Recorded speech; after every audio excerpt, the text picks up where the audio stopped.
सोलापुरातील भैया चौक ते मर्याई चौक या रोडवरील रेल्वेचा जीर्ण झालेला पूल 14 डिसेंबरला पाडला जाणार आहे. या पार्श्वभूमीवर मंगळवारी 9 डिसेंबर रोजी रात्री 12 पासून हा रस्ता वाहतुकीसाठी बंद केला जाणार आहे.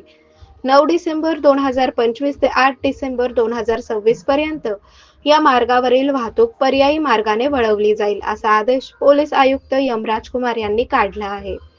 सोलापूर शहरातून लोकशाहीर अण्णाभाऊ साठे यांच्या पुतळ्यापासून मर्याई चौकाकडे जाताना 1922 मध्ये बांधलेला रेल्वेचा जुना पूल आहे. त्यावेळी मंगळवेढा ते पंढरपूर आणि कोल्हापूरसह अन्य शहरांना जोडण्यासाठी पूल बांधला होता. 103 वर्षे जुना पूल सध्या वाहतुकीसाठी धोकादायक, असुरक्षित झाला आहे. त्यामुळे 14 डिसेंबर रोजी तो पाडण्यात येणार आहे. त्यासाठी आधुनिक हायड्रॉलिक ब्रेकर, कॉन्क्रीट क्रशर आणि कटिंग मशीन वापरून हा पूल तोडला जाणार आहे.